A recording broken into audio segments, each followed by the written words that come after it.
Vamos lá, vamos começar mais um evento aqui da Escola Superior Universitária, a ISO Educacional, o portal ISO, né, que agora virou a etiqueta em qualidade no Brasil, ensino jurídico prático. Muito legal, né?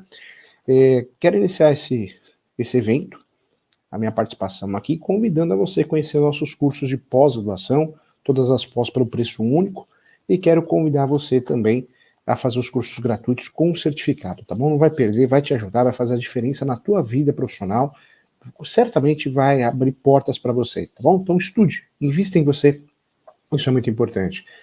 Infelizmente quem faz tudo não faz nada, e infelizmente também na graduação a teoria é tão diferente da prática, né, gente? Vamos lá, vamos iniciar esse evento tão bonito, tão legal. Entra no site www.portaliso.com.br, tá bom? Vamos lá. Sou o professor Júlio César Sanches, professor universitário, coordenador de 27 pós-graduações, coordenador aqui da pós-graduação da Escola Superior Universitária, da pós de Direito Imobiliário e também da pós de Direito Civil e Processo Civil. Sempre eu falo que as nossas aulas, a busca é a prática, estratégias jurídicas para ajudar nossos clientes, para ajudar, sim, a nossa carreira ir para frente, deslanchar. Essa é a intenção. É muito difícil o conhecimento prático. Com o processo digital, os estágios, né, gente? Pouco escritório hoje tem estagiário, quando tem, acaba fazendo um serviço que nem jurídico é uma judiação. A prática jurídica que nós fazemos na faculdade é aquela prática jurídica muitas vezes falha, muito falha, é uma judiação. Vamos lá, vamos juntos aqui tratar do nosso primeiro tema, posse e propriedade. Nós não podemos fazer mais confusão entre posse e propriedade. Nós temos duas formas de adquirir propriedade no Brasil. Duas formas. A primeira, a originária. Nós temos vários conceitos de formas de adquirir propriedade originária. Vários conceitos.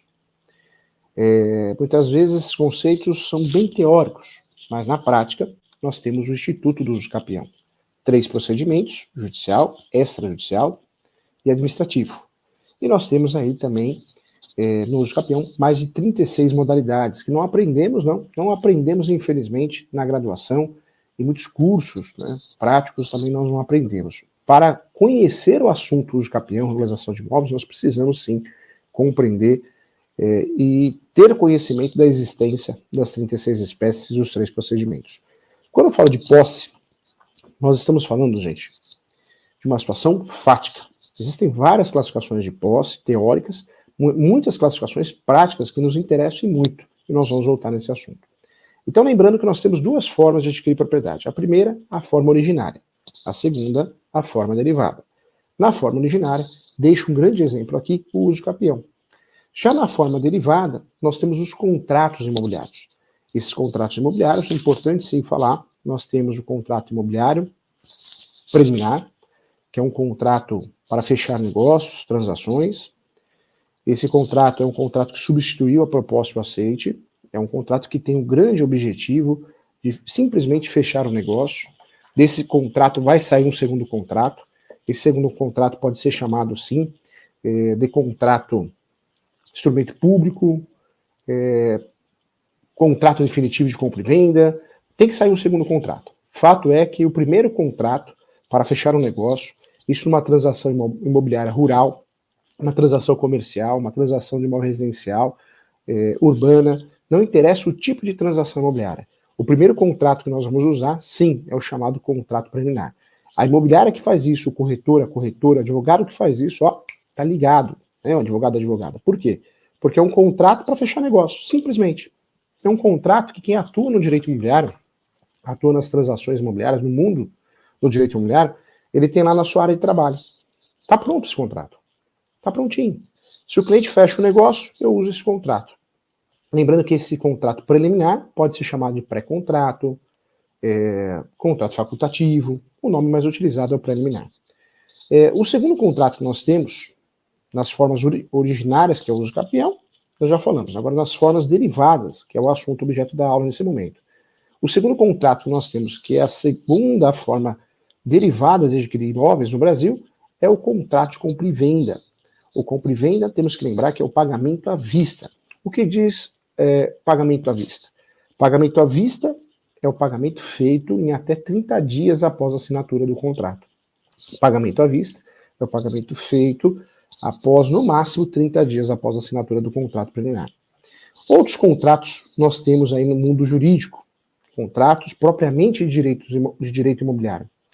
O terceiro contrato que eu quero falar para você é a promessa. A promessa. A promessa, por mais que tenha aí lá no direito civil uma confusão, né, muita gente dá a entender que a promessa e contrato preliminar é a mesma coisa. A promessa, eu estou comprando um imóvel na planta, um imóvel que não existe, que não existiu. Estou comprando uma fração ideal, uma expectativa de direito, a obrigação de fazer algo que vai acontecer, um evento que vai acontecer. Promessa é o contrato correto quando o jurídico de uma construtora é forte, sabe o que está fazendo. É promessa. Professor, mas no andar da carruagem pode os contratos de uma construtora, uma incorporadora mudar de nome? Pode. Na verdade, o início da obra, enquanto eu estou levantando o empreendimento, fazendo o empreendimento, é promessa. A partir do momento que eu já construí, está pronto, passa a ser compromisso, compra e venda, e assim por diante. E se existe financiamento no meio, a alienação fiduciária é o mais utilizado, normalmente a alienação fiduciária, salvo exceções se é financiado direto com a construtora, parcelado com a construtora, aí nós podemos chamar de compromisso. Então, interessante também. Então, nós temos aqui, esses contratos que o professor Júlio está falando, são contratos propriamente de direito imobiliário. Engraçado que o direito civil é o segmento, o direito imobiliário é um segmento do direito civil. Não dá para fugir disso. Temos que bater no peito e falar, somos direito civil. Só que o direito imobiliário tem princípios e conceitos próprios. Vários princípios e conceitos próprios. Todos os contratos de direito civil estudados dentro do Código Civil, que são vários contratos, estudados ali em contratos em espécie, e fora os contratos atípicos, né, que são aqueles contratos também doutrinários, jurisprudenciais, nós usamos aqui no direito imobiliário. Vários exemplos, comodato, locação de coisas, fiança, contrato de fiança. Então, vários contratos que nós encontramos ele tipificado no Código Civil, nós estudamos. Nós estudamos aqui. Estudamos aqui, sim, no direito imobiliário e usamos no dia a dia nas transações de negócios imobiliários. Só que olha que interessante. Quando nós atuamos no direito imobiliário, nós temos que fechar os olhos e fazer uma reflexão. Somos direito civil, mas estamos tratando de um ramo, de um segmento diferente. Um segmento do direito civil, mas tem conceitos e princípios próprios. Nós temos que fazer essa reflexão. Sabe por quê? Porque se você enxergar as transações imobiliárias, os negócios imobiliários, totalmente focado no Código Civil, você vai errar. Você vai errar o contrato, você vai errar a tese. Porque o mundo do direito imobiliário, né, ele nasce da mesma mãe, ele nasce do direito civil, é um segmento de civil, mas nós temos um contato muito prático, muito direto. Nós temos um contato praticamente irmão de sangue do direito registral, irmão de sangue do direito notarial. Então, se eu e você, nós que atuamos no direito imobiliário, fecharmos os olhos em relação ao direito imobiliário em si, um ramo que tem vários conceitos e princípios próprios, nós vamos errar as teses, nós vamos errar os contratos. Então esse exercício tem que ser feito, hein? Nós, advogados que atuamos em várias áreas do direito civil, né, porque eu defendo muito, e você que me conhece já sabe, quem faz tudo não faz nada. Você pode atuar em várias áreas, vários segmentos, mas segmentos dos ramos conexos. Então você pode atuar no direito imobiliário, direito de família, direito imobiliário, direito das sucessões, tudo bem, combina. Direito imobiliário, contratos, direito imobiliário, registro, ou direito notarial, porque é o mesmo mundo. Agora, você atuar em áreas totalmente opostas, diferentes, com códigos diferentes, leis diferentes, aí mora o perigo. É onde você vai errar. Por isso eu oriento você não atuar em todas as áreas. O seu escritório pode até atuar, você não. Você vai atuar em uma área só e pode você atuar em vários segmentos dessa área. Tudo bem, a chance de você errar é muito menor. Mas agora atuar em todas as áreas é um perigo. Você atuar em direito civil, atuar em direito do consumidor, combina, né? Fala a mesma língua, apesar da gente ter um código específico de proteção e defesa ao consumidor.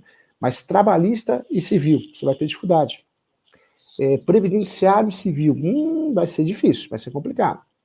Você atuar também, talvez aí no direito desportivo, no direito civil, complicado.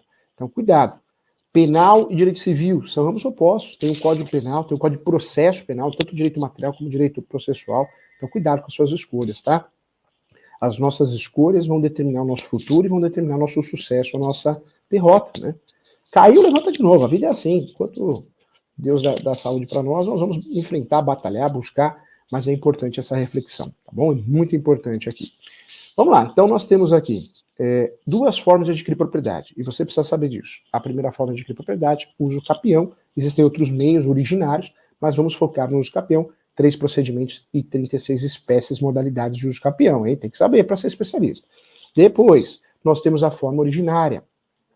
Essa forma originária, eu deixo claro que nós temos os contratos imobiliários, os contratos puros de direito imobiliário. Esses contratos, vale a pena lembrar, nós temos o contrato de compromisso, não posso confundir compromisso com promessa, tá? Então, para ficar bem didático, ó, contrato preliminar. Contrato preliminar. Pode ser chamado de facultativo, pré-contrato. Cuidado, hein? O contrato preliminar não é aditivo, tá, gente? Aditivo, eu estou fazendo um ajuste, uma retificação de um outro contrato. É aditivo. Legal? Aditivo. Quando eu falo de minuta, minuta não é aditivo. A minuta, eu estou falando de um rascunho. Eu viro para você e falo, ó, mandei no seu e-mail, doutora, mandei uma minuta. Quer dizer que eu mandei um rascunho. Você vai trabalhar em cima desse rascunho, vai fazer uma leitura, vai criar cláusulas. Rascunho. Minuta é rascunho. Aditivo é correção. Eu estou corrigindo uma cláusula, eu estou mudando uma cláusula. Aditivo.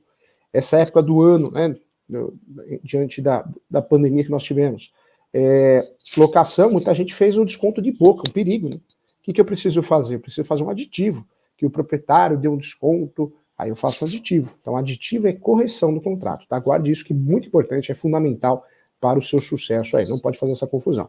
Então, o contrato preliminar pode ser chamado de facultativo, pré-contrato, é tudo a mesma coisa, é só para fechar o contrato. Ele vai ter 3 folhas, 2 folhas, 1 folha. É o contrato que vai ter o título, contrato preliminar.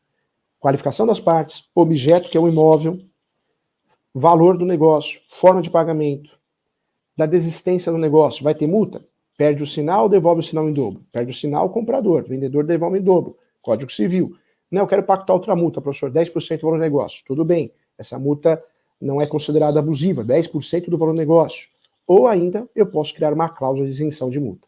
Nesse contrato preliminar, se tem corretor, corretora, se tem imobiliária no meio, advogado, o ideal é que apareça a cláusula dos honorários do corretor, da imobiliária, da corretora, do advogado, da advogada. O ideal é que esse contrato tenha a data da entrega da posse, e o ideal é que esse contrato tenha também a data e o prazo para assinatura da escritura pública, ou seja, o contrato definitivo que deverá ser levado a registro, tá? É um contrato simples, apesar de ter só 2 laudas, 3 laudas no máximo, é um contrato que faz toda a diferença, tá bom? Então, fique atento em relação a isso, vai fazer toda a diferença na tua vida. Vamos lá, falamos do primeiro contrato preliminar, segundo contrato, compra e venda, pagamento à vista, até 30 dias. Terceiro contrato que nós falamos aqui é o contrato de promessa, estou comprando imóvel na planta, ok? Promessa, imóvel na planta. Tem o compromisso, existe uma obrigação de fazer sempre um compromisso. A diferença do compromisso para o promessa, tem muita gente que acha que é igual. Tem doutrinador que defende isso. Eu, como doutrinador, você conhece meus livros, inclusive fiquei muito feliz porque o meu livro se tornou mais vendido no Brasil de direito imobiliário. Acabei de ganhar o prêmio da revista Four Times como o livro mais querido, mais didático, mais procurado.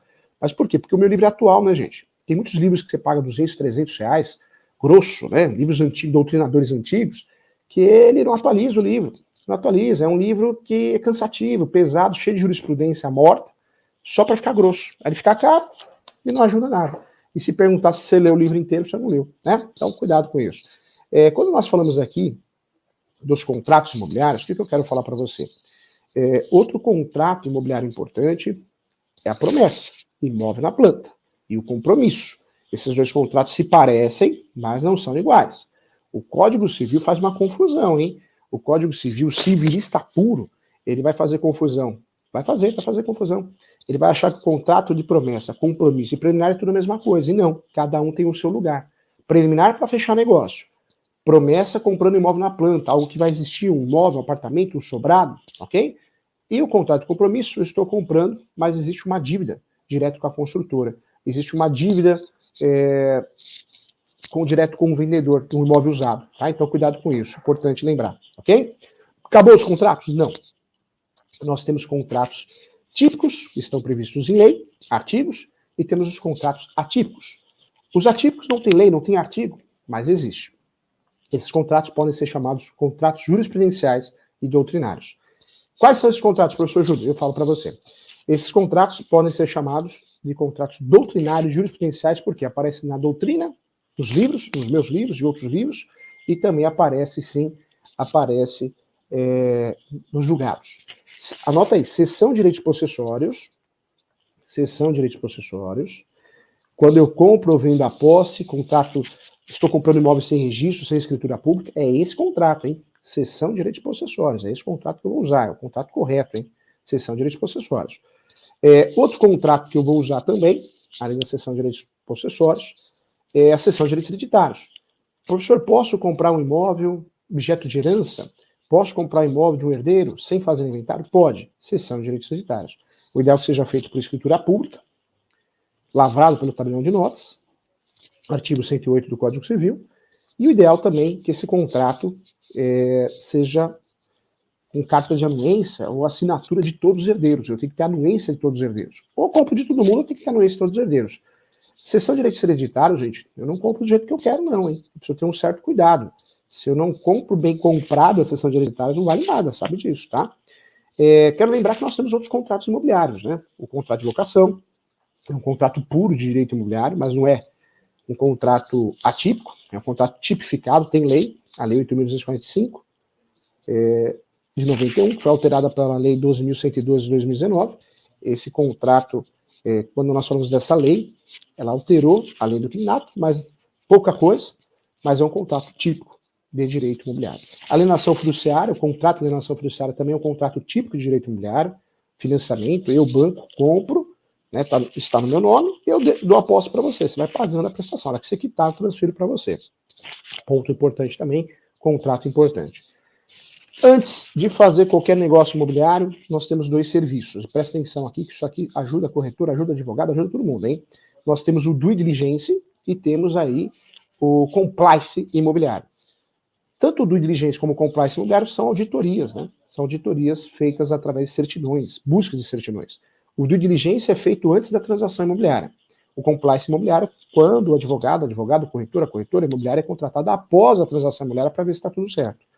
Tanto do diligência como o compliance, os documentos são parecidos. Tanto no imóvel urbano, rural, comercial, residencial, eu preciso sim de um conjunto de certidões. Certidão do distribuidor civil, do nome do comprador, do nome do vendedor, se você está prestando um serviço para os dois, né, senão você vai solicitar certidões só do adverso, aquele que não é seu cliente. Certidão de matrícula, que é a certidão de propriedade ou transcrição, antes de 76 era a transcrição. E é importante também lembrar a todos, né, que fundamental do diligência, todas as certidões.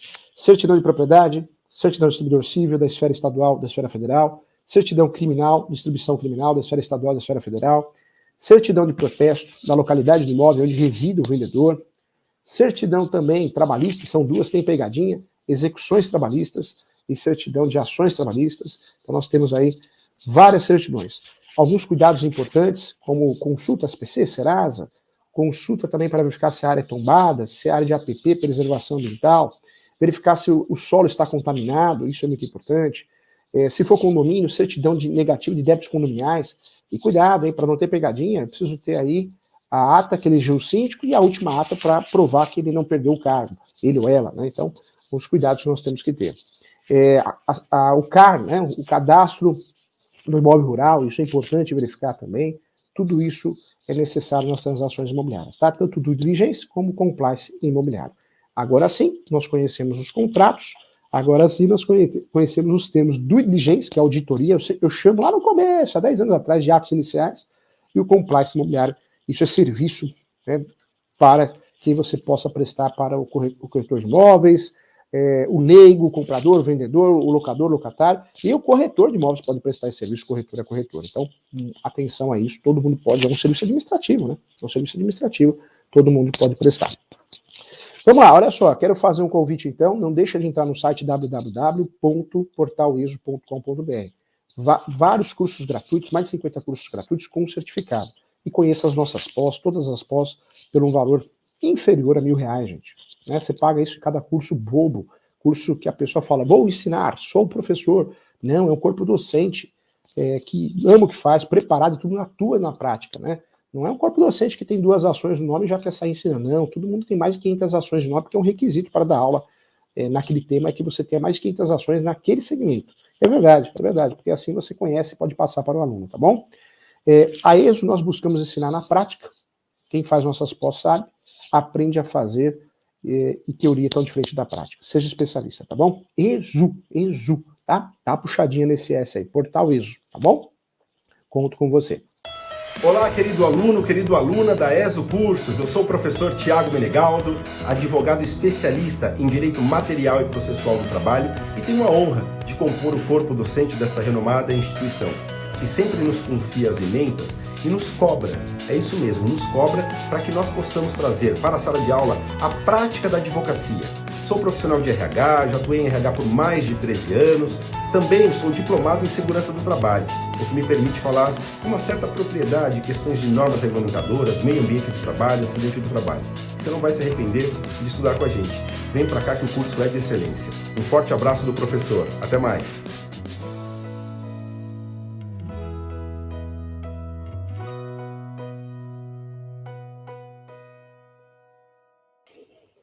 Pronto, vamos lá. Continuar aqui o nosso segundo bloco, então. Nesse segundo bloco, eu quero falar com você a respeito da posse e propriedade, que é o nosso assunto aqui. Vamos lá. Professor Júlio, o que é posse? Posse é uma situação fática. Hoje nós temos a boa fundamentação e atual fundamentação, porque esquece aquilo que você aprendeu na graduação, hein, gente? Aquilo que nós aprendemos na graduação de Direito sobre posse é muito fraco, é muito raso, é muito bobo.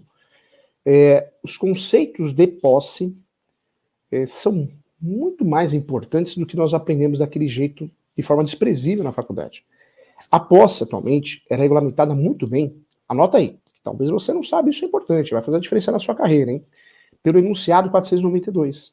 Enunciado 492 da 5ª Jornada de Direito Civil. Professor Júlio, o que diz esse enunciado? O enunciado 492 da 5ª Jornada de Direito Civil, ele esclarece muito bem para nós que a posse é um instituto sui generis. O que é sui generis, professor Júlio? É um conceito que não se compara a outros. Quando eu falo de sui generis, é um conceito que eu não comparo a nada. Sui generis não tem igual. Quando você estudava lá para a OAB, você aprendeu que a entidade OAB é sui generis, não é isso? Quando você começa a assistir um vídeo desatualizado e o professor fala a OAB é uma autarquia federal, tá errado. Pode mudar de vídeo, joga fora esse vídeo. A aula é muito desatualizada, porque a OAB é sui generis, não tem nada comparável. E a posse também, ela é sui generis. O que é sui generis? É um direito autônomo. Não faz conexão com qualquer outro direito. O enunciado 492 da 5ª Jornada de Direito Civil, ele esclarece muito bem. A posse é sui generis. Quando nós aprendemos a posse, lá na graduação, nós aprendemos aqueles conceitos, posse direta. O que é a posse direta? Você está no imóvel. Aprendemos conceitos, posse indireta. Você alugou, você emprestou, você tem a posse indireta. Aprendemos conceitos ainda, conceitos importantes, posse de boa-fé, posse de má-fé. Aprendemos posse clandestina, é isso? Posse oculta. Aprendemos conceitos também importantes de posse, que é a posse velha, a posse nova, posse com mais de um dia, posse velha, posse com menos de um ano e dia, posse nova. Esses conceitos são importantes para concurso público, para a provinha da UB. Mas, na vida real, nós temos 3 conceitos diferentes. 3 conceitos importantes. Um exemplo. Você quer fazer ações possessórias. Ações possessórias. Reintegração de posse, manutenção de posse, interdito proibitório. Então você quer usar medidas judiciais para proteger a sua posse. Reintegração de posse e recuperar a posse total, que você perdeu. Manutenção de posse, eu quero recuperar a posse parcial, talvez meu sítio, minha chácara, meu rancho, ocorreu uma invasão parcial. E a terceira alternativa que nós temos é o interdito proibitório, que não quero recuperar a posse, porque eu não perdi. Mas eu estou na iminência de sofrer um esbulho, uma turbação. Então eu quero usar esse segmento para proteger uma futura invasão. Então anota aí, possessórias, são 3. Reintegração de posse, eu vou usar para recuperar a posse, a perda da posse total. Manutenção de posse, eu quero recuperar a posse parcial. Interdito proibitório, eu não perdi a posse, mas eu estou na iminência de perder. Fique atento, porque nessas 3 ações possessórias, conforme Código Civil e Código de Processo Civil, se eu penso em fazer essas ações, em primeiro lugar, meu cliente não pode ter propriedade, gente. Por favor, hein? Se o seu cliente tem propriedade e você faz possessória, você errou a ação. Tem até uma súmula que fala sobre esse assunto. Anota aí, 487. 487. Numa discussão de posse, prevalece quem tem o domínio. Então você vai fazer uma possessória para quê? Para colocar o seu cliente em risco? Não faz isso não, tá bom? Tem muito advogada que erra, hein? Aprende errado na graduação, não estuda, não se atualiza, não faz uma pós-prática igual da ISO, né? Então, fica advogando mal, hein? Aí vai sendo excluído do mercado. Depois fala, o direito não é ruim, ramo ruim, ruim nada. É que você não se especializou, tem que se atualizar. Fazer uma ação possessória, sendo que o nosso cliente tem registro no cartório de imóveis, matrícula, é um crime, hein, gente? É um crime. Não que seja crime, é maneira de dizer. Mas é um absurdo, né? Você está indo pelo caminho mais demorado, mais cansativo e mais arriscado. Pensa nisso, tá? Nosso cliente tem registro, nós temos as ações petitórias.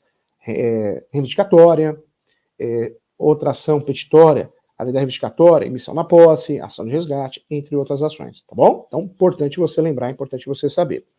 Quando nós falamos aqui de ações possessórias, então são essas três, tá? Professor Júlio, eu nem me preocupo com essas três ações. Eu escuto isso na graduação, mas nós aqui somos advogados, né, gente? Somos atuantes na área, aqui a gente não erra, não. A gente aprende, estuda. Professor Júlio, eu já escutei isso no fórum de uma advogada. Tanto faz a ação, professor Júlio. Na prática, o juiz ou a juíza vai aplicar, o Poder Judiciário vai aplicar a fungibilidade. Vai aplicar a fungibilidade uma ova. Sabe por quê? O princípio da fungibilidade não é para consertar erros absurdos do advogado ou advogada mal preparado, que errou a ação. O princípio da fungibilidade é para proteger não o advogado, mas proteger o cidadão brasileiro, o leigo, quando o advogado, a advogada erra, em algumas situações. O princípio da fungibilidade vai ser aplicado em 3 situações, gente. Nas ações possessórias, nas liminares, ou seja, as tutelas provisórias, tutela antecipada e medida cautelar, e também nos recursos, quando você utiliza um recurso, mas existe uma discussão doutrinária e jurisprudencial a respeito do recurso. 3 situações que o princípio da fungibilidade será aplicado. Quando eu falo do princípio da fungibilidade, se você é advogado, o cliente chega para você e fala assim, doutora, existe um pessoal do Sem Terras de vermelho gritando, vamos invadir sua posse, com faixa, vamos invadir sua posse, né? E o seu cliente filmou, o seu cliente tirou foto. Existe a iminência de uma invasão, mas não ocorreu. Aí você, advogada, vai lá e faz uma reintegração de posse. Juiz, eu quero que seja aplicado o princípio da fungibilidade. Não, você errou a ação, e o juiz vai pedir para emendar. Hoje o Código de Processo Civil, né, tem essa orientação, ainda bem. E se você não emendar no prazo hábil, vai ser extinto o processo, resolução do mérito. Você errou feio. Cuidado, tá? Eu posso usar o princípio da fungibilidade nas possessórias quando eu fiz uma ação e a situação mudou. Um exemplo, eu fiz um interdito proibitório. Depois de 10 dias, o cliente veio me avisar que invadiram tudo. O interdito proibitório é uma ação preventiva. Agora já ocorreu invasão. Eu preciso distribuir uma outra ação? Não. Eu só faço uma petição informando que, pelo princípio da fungibilidade, requer a retirada dos invasores. Que apesar da ação que foi feita foi uma ação preventiva, nós queremos uma ação para reaver a posse do imóvel. Então, eu vou peticionar, vou provar, tirar foto, imagem e vou ajudar meu cliente com a mesma demanda. Mas eu não errei a ação. A situação mudou. Se a situação muda, tudo bem. Eu vou usar o princípio da fungibilidade, tá? Então é importante isso. Então veja, olha como é importante o conceito de posse, gente. Para as ações possessórias e também para efeitos de usucapião, eu preciso ter posse. Nas ações possessórias, eu preciso ter posse, provar minha posse e provar a data do esbulho e turbação. Na ação de usucapião, um dos 3 requisitos pressupostos é a posse. Porque são 3. Posse, mandato pacífico e animus domini. Eu preciso ter a posse. Eu preciso provar a posse. Quando eu falo da posse, é um requisito não só nas possessórias, mas também em ações originárias, declaratórias, como a ação de usucapião. A posse eu consigo provar de diversas formas, com foto, imagem, contas de consumo. Conta de consumo eu falo água, luz, correspondências de todos os gêneros. Eu consigo provar com ata notarial. Eu consigo provar a posse, prova testemunhal, depoimento pessoal das partes. Eu consigo provar a posse com recibos comprovantes, não só a posse, mas o animus domini.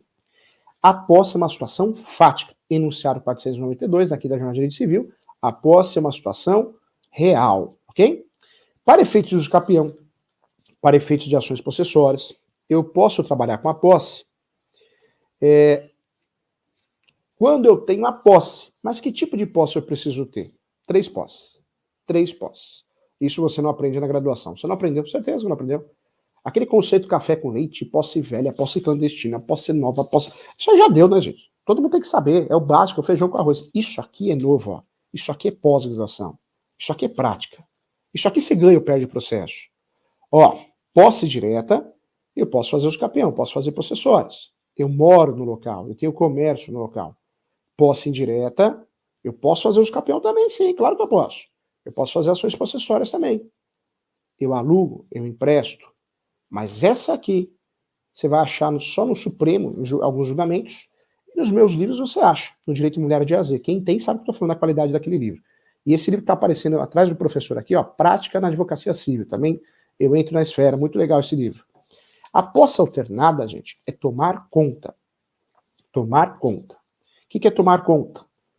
Eu limpo, eu mando podar uma árvore, eu corto o mato, eu coloco cadeado, tenho um cachorro, tenho um cavalo. Eu não moro lá. Eu também não alugo, também não empresto. Mas uma vez por mês eu passo lá. Eu dou uma olhadinha. Eu tenho a gestão financeira do imóvel exclusiva, ou seja, eu pago água, pago luz, pago IPTU, pago IPR. Isso é posse alternada. Muitos advogados, advogadas, desprezam essa posse, falam para o cliente besteira. A besteira de falar, não, você não pode fazer nada, viu? Você não pode fazer os capião e também não poderá fazer possessórios. Pode sim, claro que pode. Claro que pode. A posse alternada é um conceito novo de posse. Mas a posse, se for pensar, ela foi regulamentada o seu conceito recentemente, a partir do enunciado 492 da 5ª Jornada de Direito Civil. A posse ela é tão mal estudada no passado que ela parece direito das coisas, né, gente? E a posse não é direito das coisas. A posse tem um conceito próprio. Então, a posse começou a ser tratada como deve, da forma correta, a partir do enunciado 492. Por isso surge aí o conceito novo, que nós não aprendemos na graduação. Pergunta lá para o professor, pergunta lá para o pessoal que está fazendo um curso aí, está fazendo pós-imobiliário, né? Dizem para você que é prática, falam para você que é prática, não falam? Pergunta lá, professor, o que é posse alternada? Posse alternada é tomar conta. Tomar conta. Pode ser uma casa de veraneio, uma casa de praia, um sítio, um rancho. Conceito novo do Superior Tribunal de Justiça, hein? E do Supremo também. Conceito novo que aparece no livro Direito Imobiliário de AZ, da editora Mizuno, do professor Júlio. Posse alternada. Pergunta para o colega, seu sócio, que está lá no cartão, especialista em direito imobiliário, tem que saber, gente, tem que saber, eu puxo a orelha mesmo, tem que saber. Posse alternada é fundamental, é importante, tá bom? Saber esse conceito. Vamos lá. Só existe um documento que prova a propriedade. Propriedade é o registro no cartório de imóveis. Somente um documento vai fazer prova disso. É a certidão de propriedade, seja matrícula ou seja transcrição. Antes de 76, transcrição. Após 76, matrícula. Certidão de propriedade do cartório de imóveis. É o único que prova que você, o seu cliente é dono, proprietário, é dona. Qualquer outro documento não prova a propriedade, hein? A propriedade deve ser provada em diversas situações, inclusive para a desapropriação. Você sabe que quem prova que é proprietário recebe a desapropriação. Se é justo ou não é indenização, é outros 500, né? Mas que recebe, recebe. Agora, vai você com uma posse tentar receber uma indenização de desapropriação para você, o risco de você não receber nada e perder a sua casa. A propriedade no Brasil, nós não temos uma segurança absoluta no direito registral. O direito registral ele é falho. A Lei 6.015, gosto muito da Lei 6.015, acho que é uma lei muito completa, mas ela é falha, como qualquer lei, como qualquer ser humano. Quando nós falamos de propriedade, o único documento que prova isso é a certidão de propriedade, aquela do cartório de imóveis. Qualquer outro documento não prova isso. Não prova. Quando eu falo de certidão de propriedade, o que eu quero deixar claro para você? Essa certidão tem que ser atualizada, 30 dias no máximo. Várias ações eu preciso provar a propriedade. Ação reivindicatória, ação de missão na posse, ação de resgate. Várias ações, existe o requisito primordial que é provar a propriedade. Se eu não provar a propriedade, eu não consigo ganhar ação. Então, ponto importante. Muitos documentos, as pessoas, o leigo, a leiga, advogado, advogada, corretor, corretora, confundem achando que é propriedade. E não é. Vou falar de todos eles. Esses documentos que eu vou falar agora não provam posse, ou melhor, não provam propriedade. Não provam propriedade, prova a posse. de uma certa forma, ajuda a aprovar a posse. Esses documentos podem ser reconhecidos como justo título ou título de boa-fé. Justo título ou título de boa-fé. Mas para aí. Quais são esses documentos que vão provar o justo título ou título de boa-fé? Vai ajudar na situação de posse, mas nunca de propriedade. Cuidado. Contrato de gaveta pode ser prova de justo título em uma ação possessória, uma ação de usucapião. E cuidado, hein? Eu costumo dizer que o advogado não sabe, advogada não sabe fazer contrato. Copiar na internet, copia e cola do Google, gente, qualquer um faz. E faz mal feito, né? Vai sair besteira. O contrato, gente, seja qual for, ele tem que ser feito de forma artesanal. Sabe por quê? Se você pega na internet, você não está criando, você não está desenvolvendo. O grande objetivo do contrato é evitar, prevenir litígios futuros, confusões futuras. Se você pega na internet, ou muitos alunos, professor Júlio, me fornece um modelo. Eu não forneço o modelo, já faz anos. O que eu faço? Eu falo, faz o contrato, manda para mim, eu corrijo com você. Será um prazer te ajudar. Mas mandar modelo... Ah, mas eu peguei no modelo no livro, eu peguei o modelo na internet. Gente, contrato é artesanal. Título, qualificação das partes, objeto, valor do negócio, forma de pagamento, disposições gerais, pronto. Da rescisão, foro de eleição, pronto. Olha só, básico, mas bem feito. O contrato não é a quantidade das folhas, mas a qualidade. Quando eu falo para você que o contrato de gaveta, ele pode desprezar o contrato de gaveta, o contrato de gaveta não vale nada. Tá errado também, né, gente? Tá errado e bem errado. O contrato de gaveta vale muita coisa, claro que vale. O contrato de gaveta, se ele é assinado pelas partes e duas testemunhas, no mínimo é um título executivo extrajudicial, né? Eu posso executar, então claro que vale. O contrato de gaveta bem feito, ele é um justo título de boa-fé, para ações de usucapião, para ações possessórias. O problema é que os contratos, ultimamente, são tão mal feitos pelos colegas advogados, corretoras, pelo próprio leigo, que o judiciário hoje vem desconsiderando muitos contratos. Se você pegar e fazer uma pesquisa jurisprudencial, você vai ver o que eu estou falando, principalmente nas ações de usucapião ordinária, que exige o justo título de boa-fé, que é o contrato, né? Muitos juízes, o Poder Judiciário no todo, tem sim não reconhecido aquele determinado contrato como um contrato de gaveta, como um justo título, porque é muito mal feito, tem falhas terríveis. A primeira falha, gente, dos advogados e advogadas, é que tudo é compra e venda, não é. Se eu vou comprar um imóvel regular, você já sabe, a seção de direitos possessórios e afins, jamais compra e venda. Compra e venda é um contrato que nasce nulo se você faz compra e venda. E por que nasce nulo? Porque nós temos o artigo 108 do Código Civil. Toda transação imobiliária acima de 30 salários mínimos deve ser feita para escritura pública. Você faz um compra e venda, já fez errado, começou errado. Cuidado, compra e venda não faz prova de registro, jamais, não tem lógica, né? Compra e venda ou qualquer contrato de gaveta, instrumento particular. Eu presto muitas mentorias, particulares, exclusivas, online ou presencial no escritório. Eu ajudo muitos advogados, eu corrijo peças, corrijo os recursos, crio tese, discuto. Isso é maravilhoso. Essa mentoria é maravilhosa porque ajuda muito o aluno, né? O aluno, o advogado, a advogada, para dividir responsabilidades, às vezes causa própria, às vezes um caso que não está tão acostumado. Dividir a responsabilidade, a advocacia não é solitária. E o que eu percebo, gente? Nós fazemos muita confusão. Eu fiz uma mentoria com uma advogada que ela fez o título assim, ela pediu para corrigir o contrato dela. Instrumento público. Eu falei, doutora, mas por que instrumento público? Ah, porque é mais seguro. Eu falei, não, quem faz instrumento público é o tabelião. Você não pode fazer instrumento público. Está errado, doutora. Está muito errado. Aí ela aprendeu, né, ela entendeu, ainda bem, com muita humildade, com muito carinho. Mas olha só o nível da advocacia, olha como nós precisamos evoluir juntos, tá vendo? Precisamos estudar mais, nos atualizar. Então, importante isso. Quero trazer aqui para você também um ponto importante que eu queria trazer. O contrato de gaveta não faz prova de registro, mas a escritura pública também não. Se eu pegar uma escritura pública e registrar, gente, legal, é registro. Mas se eu pegar a escritura pública e por qualquer motivo o cartório não registrou, porque tem uma falha, alguma coisa, alguma história, a escritura pública na minha mão não é prova de registro. Nunca foi, nunca será. A escritura pública é um meio para que eu consiga o registro. A transação imobiliária do dia a dia, a mais simples do mundo, é aquela transação imobiliária que eu, de fato, pego a escritura pública, recolho o ITBI e faço o registro. É a transação que todo mundo quer fazer imobiliária, mas 70% no Brasil é posse, gente. Não adianta a gente fechar os olhos em relação a isso, tá bom? Legal, bacana, né? Assunto importante. Saudações, caros alunos do ESU Educacional. Eu sou a professora Ana Júlia Cachê. Eu sou a professora Aline Mendes. Sou a professora Daniele Reis.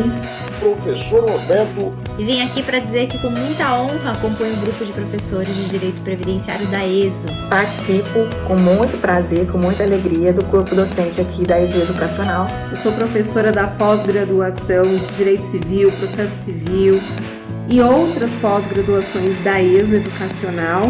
Estamos juntos com a ESU Educacional no seu aprimoramento em várias disciplinas da área de pós-graduação.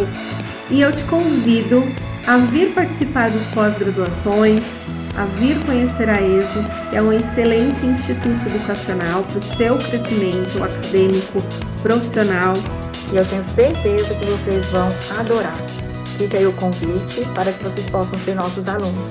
Eu espero vocês. Um beijo grande.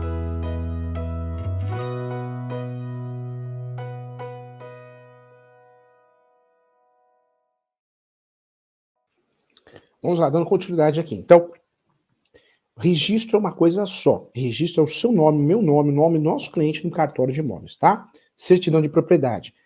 Outros documentos não fazem prova de registro. Nós falamos aqui do contrato de gaveta, não faz prova de registro, jamais, não faz. Seja qual for, qualquer contrato de gaveta, que é um instrumento público ou particular. É particular, né? Instrumento público, gente, só quem pode fazer é o cartório, tabelião de notas. Ele pode lavrar a escritura pública. Instrumento particular é nós, advogados, o leigo, corretora, tá bom? Então não esqueça isso não, importante. Vamos lá. Olha só que interessante. Quando nós falamos aqui de contratos imobiliários, todos aqueles contratos, compra e venda, promessa, compromisso, cessão de direitos possessórios, cessão de direitos hereditários, quando feitos fora do tabelião de notas, por instrumento particular, são conhecidos através do nome contrato de gaveta. Tá bom? Legal? Vamos lá. Carta de adjudicação. Carta de adjudicação. O que é carta de adjudicação, professor Júlio? Carta de adjudicação, eu comprei um imóvel no leilão. Termo correto, arrematei. É muito comum no Brasil você pegar essa carta de adjudicação e não conseguir registrar. Não conseguir registrar. O cartório de imóveis acha algum erro, e tem vários erros, né? Erros na própria carta de adjudicação, erros no procedimento de asta pública, seja judicial ou extrajudicial. Então é muito comum no Brasil alguém comprar um imóvel no leilão, depois tem gente vendendo curso, falando, não, faça o nosso curso que você pode comprar imóvel no leilão tranquilamente. Não existe isso. Você precisa de um bom advogado, uma boa advogada, uma corretora, um corretor experiente. Cada coisa que a gente escuta, né, os falsos profetas, né, um curso de 3 horas que você já está pronto para comprar um imóvel no leilão. Não é assim, gente. O leilão, você tem que ter muita experiência, senão você erra feio. Já tivemos casos aqui no escritório que o sujeito comprou o imóvel no leilão, mas ele comprou 50% do imóvel. Ou seja, ele perdeu dinheiro, porque ele não consegue tirar o sujeito que está lá, que tem 50%. Então precisa tomar muito cuidado. Os leilões, por mais que nós tenhamos vários leilões experientes, leiloeiros experientes, mas eles erram muito, continuam errando muito, né? E cada dia surge um leilão novo, e esse leiloeiro novo, ele erra até aprender, é da vida, só que acaba impactando diretamente na vida da pessoa. Então a carta de arrematação não substitui o registro no cartório de imóveis. Não substitui, tira isso da cabeça, tá? Carta de arrematação. Que mais? Outro documento que não substitui, além da carta de arrematação, a carta de adjudicação. Muita gente ingressa com a ação de adjudicação compulsória, achando que a ação de adjudicação compulsória você vai regularizar o imóvel com facilidade. A ação de adjudicação compulsória eu vou utilizar para processar o vendedor, em regra, porque ele não transfere. Eu já paguei o comprador, ele não transfere, fica enrolando e não transfere a propriedade. Então eu uso essa ação para obrigar o vendedor a transferir para a minha pessoa. Pronto, resolvido. Quando eu falo da ação de adjudicação compulsória, quando eu ganho essa ação, o judiciário pode expedir uma carta de adjudicação e eu levo no cartório para registrar. Eu não preciso da anuência do vendedor e da vendedora. Não preciso. Outro ponto que eu queria tratar com você importante, hoje nós temos a adjudicação compulsória inversa. Numa pós-graduação de qualidade que você queira fazer, tem que ter esse assunto. Tem que ter, gente. Hoje em dia é o mundo dos falsos profetas. Tudo após é prática, tudo é curso, caixa preta, caixa azul, caixa amarela. É muito mimimi, mas a efetividade no aprendizado é muito fraca. O professor dá muita aula, dá aula todo dia, mas eu gosto muito de estudar. E eu vejo cada curso que eu compro por aí, que sem lógica. Não fala da adjudicação compulsória inversa, não fala da ação publiciana. Poxa, como que você vai ajudar alguém a desvendar, conhecer o direito imobiliário se você não trabalha, né, não trata desses assuntos tão importantes? É uma judiação. Quando nós falamos da adjudicação compulsória, em regra, é uma ação de obrigação de fazer. Só que ela tem uma cereja do bolo. Qual que é a cereja do bolo? Além de obrigar o vendedor a transferir, se o vendedor sumiu, não acha o vendedor, o judiciário pode resolver isso através de uma carta de adjudicação. Aí a parte, o autor, a autora da ação, os autores levam essa carta e registram no cartório de imóveis. Quando eu falo da carta de adjudicação, também é um problema sério. Quantas pessoas ganham a ação de adjudicação compulsória e não conseguem registrar? Tá cheio, gente, tá cheio. Não consegue registrar. É uma realidade, não consegue registrar. O cartório nega. Por isso, algumas topeiras falam por aí, professor Júlio, uso de capião é a última alternativa. Não, você fala um negócio desse, você não sabe o que é direito imobiliário, não sabe o que é regularização de imóveis. Porque a primeira alternativa na nossa vida, juro para você, com muita propriedade, professor que já sofreu muito nesse ramo, né, sofre para aprender, sofre para poder conhecer de verdade as coisas. Eu te garanto que se o seu cliente tem a posse, mansa pacífica, animus domini, você esquece todas as outras ações, vai pensar no uso capião, seja qual for, judicial, extrajudicial, administrativo. Mas você não vai ficar brincando com outras ações para amanhã ou depois perder 5, 6 anos, fazer o seu cliente gastar dinheiro e depois pensar no uso capião. Cuidado, tá? Cuidado com isso. A adjudicação compulsória, nós podemos usar ela de forma inversa, então, quando o nosso cliente possui, vamos inverter o polo, né? A ação de adjudicação compulsória inversa, como o próprio nome diz, inversa, inverte o polo. Não é a ação do comprador contra o vendedor. A inversa é o vendedor contra o comprador, porque isso acontece muito, né, gente? É muito comum no Brasil, o vendedor, ele paga, assume a posse, mas ele não transfere a propriedade. E fica no nome do vendedor, desculpe, o comprador, né? Fica no nome do vendedor. O vendedor assumiu a posse, pagou, mas o imóvel continua no nome do vendedor, e o vendedor não quer. Isso gera várias responsabilidades, imposto de renda, ele não quer. Então, ele liga para o comprador, fala, comprador, você precisa passar para o seu nome, você precisa pegar a escritura pública e registrar. E aquela enrolação, a nossa saída, sim, é fazer uma adjudicação compulsória inversa, tá? Então fica a dica aqui. Vamos lá, quero entrar num assunto muito importante, o inventário, gente, o inventário, um assunto muito importante, que merece nossa atenção. O inventário pode ser feito judicial para partilhar os bens. Partilhar quer dizer dividir. Dividir os bens entre os herdeiros. Né? Esse é o objetivo do inventário. Quando eu falo do inventário, eu falo que é uma máquina de pagar dívidas do falecido ou da falecida, o que sobrar nós vamos dividir, partilhar, respeitando o meeiro, a meeira e os regimes de casamento. Você sabe que no Brasil nós temos 4 regimes de casamento. O automático atual, parcial de bens. No passado o automático era a união universal de bens, hoje é o parcial. Parcial de bens, automático. Quem não escolhe um regime de casamento, não faz o pacto antinupcial, é esse que vai ficar. Depois desse regime, o parcial de bens, nós temos o separação total de bens. Tem que fazer o ato antinupcial, né? O pacto antinupcial, que é o nome mais utilizado no Brasil. Temos também a separação final dos aquestos, que existe sim, mais teórico, mas existe. E temos a união universal de bens. Mistura tudo uma salada de fruta. 4 regimes de casamento e 4 regimes na união estável também. Né? A união estável, que apesar de ser considerado um instituto diferente, uma entidade familiar diferente, mas segue os mesmos regimes do casamento, basta eu também escolher optar. Se eu não opto, eu fico com o parcial de bens automático. Tem muita gente que acha que a união estável não dá para toda a união estável é parcial de bens. Não. Você pode pactuar algo diferente. Quando nós falamos aqui do inventário, o inventário judicial, eu vou procurar o Poder Judiciário, vou fazer a petição. Eu gosto muito de fazer a petição simplificada.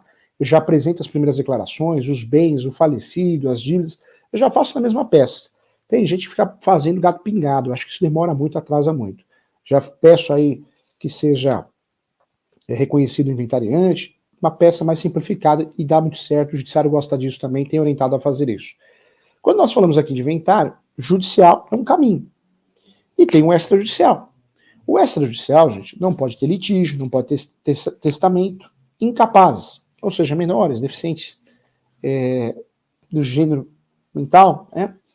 Quando nós falamos de inventário extrajudicial, eu tenho esses requisitos. Como que surge, né, o inventário extrajudicial? Nós temos agora, sim, uma busca implacável descentralizar, delegar, desjudicializar, né? Tirar do Poder Judiciário e levar para o cartório. Isso é para esvaziar o fórum, para diminuir o fluxo de serviço. Eu falo que o Poder Judiciário está falido, né, gente? Está falido. Porque você cria processo digital, continua a mesma coisa. Tenta descentralizar cada vez mais coisas para os cartórios, continua a mesma coisa. Eu cheguei à conclusão que o problema é as pessoas no Poder Judiciário. Não vou generalizar que tem ótimos juízes, ótimos funcionários, eu tenho amizade com muitos, frequento minha casa, muitas pessoas que dão aula aqui na nossa pós, você sabe, mas eu tenho a impressão que o problema é pessoas, porque não é mais sistema. O processo já é digital, já se descentralizou. Teria que ter uma seleção mais cuidadosa. E não falo do simples mortal, não, falo dos deuses, né? Teria que bater ponto, obrigar a ir no fórum. É uma realidade. E pior que tem muito juiz que dá aula na nossa pós, juiz, amigos, né? Que concordam. Você vê como o professor, a nossa linha não está errada, não. Porque aquele juiz que trabalha muito, ele fala, poxa, meu cartório anda, os outros não andam. Então, quem é do bem, gente, sabe disso. O inventário extrajudicial, então, é feito no cartório, através da escritura pública. A escritura pública vai ser feita pelo tabelião de notas. Lá, como acontece aqui no judicial, nós vamos recolher, sim, o ITCMD, que é o Imposto de Transmissão Causa-Mortes e Doações, que tem outros nomes, outros apelidos. Eu pago todas as dívidas do falecido, o que sobra eu faço a partilha e faço o recolhimento do tributo. O que eu queria falar para você, ponto importante que eu separei aqui, ó. E isso eu gostaria de tratar. Gente, não resta dúvida, tem que ter advogado, tanto no inventário judicial, como no inventário extrajudicial. A regra é que não possa ter testamento, mas cuidado. Por que eu falo isso? Porque para fazer no cartório, inventário no cartório, não pode ter litígio, não pode ter testamento, não pode ter incapazes. Em relação ao testamento, até a página 2. Olha aqui, ó. O artigo 129 da Corregedoria Geral da Justiça de São Paulo, na verdade, o artigo 129, gente, é do provimento 3716, tá? E o provimento 197, 2020, traz algumas exceções, tá? Algumas exceções do provimento da Corregedoria Geral de Justiça. Então, em alguns casos é possível fazer um inventário, mesmo com a existência de testamento. Caso haja expressa autorização do juízo sucessório competente. Então, mesmo tendo testamento, se ocorrer a expressa autorização do juiz sucessório competente, pode ser feito no cartório extrajudicial, tabela de notas, tá? Então, ponto importante aqui, acompanhado pelo advogado. Outra situação também cai muito em concurso, a gente esquece. Não pode haver bens situados no exterior, tá? Então, uma outra causa que impossibilita o inventário extrajudicial são bens no exterior, do falecido a falecido no exterior. Então, ponto importante que eu queria falar para você também. Outra regra do procedimento do inventário extrajudicial, não é necessário que haja domicílio do falecido ou no domicílio da localização dos bens. Eu posso escolher qualquer tabelião. Não precisa ser o tabelião do domicílio do falecido, do domicílio dos bens. Qualquer tabelião. Quais são os documentos necessários para o inventário e a partilha no extrajudicial? RG, CPF, certidão de nascimento, certidão de óbito, ou a sentença que declarou a ausência, comprovante de endereço, certidão negativa de débitos de todos os gêneros da União, Estado, Município, certidão de inexistência do testamento, então a gente consegue o colégio notarial, né? Certidão de inexistência de dependentes vinculados à pensão por morte, certidão negativa de débitos trabalhistas. São os documentos para provar que não tem dívidas. Eu preciso ainda do RG-CPF, certidão de casamento, certidão de união estável, se tem, ou escritura pública ou a sentença. Dos herdeiros, eu preciso do RG-CPF, certidão de casamento e nascimento, quando é casado não tem jeito. Preciso também da certidão de união estável e também quando nós temos aí bens de todo o gênero, né, os bens móveis, no caso carro, moto, caminhão, eu preciso apresentar o documento do veículo e a tabela FIP, né, no caso moto, carro e caminhão. Em relação a imóveis, a matrícula atualizada e a certidão negativa de débitos imobiliários, ou ainda também, muito cobrado, a certidão do valor venal do imóvel ou valor de referência, tá bom? Primeiro passo é ter um advogado, então, da confiança, né? Você vai... E cuidado, hein, gente? Tem muito advogado que não lê. O escrevente do tabelião de notas, ele manda a escritura pública, o modelo. Você nem lê. Lê o que você está fazendo. É o seu nome que está ali. É sua responsabilidade, tá? Reúne toda a documentação, recolhe o tributo. Lembrando que o tributo já foi complicadíssimo. Hoje você entra no site da Fazenda, você faz. e aí sim você consegue fazer a solicitação no cartório tabelião de notas, tá? Em relação aos custos, nós pagamos taxa judiciária para o Poder Judiciário, citação, quando o processo é litigioso.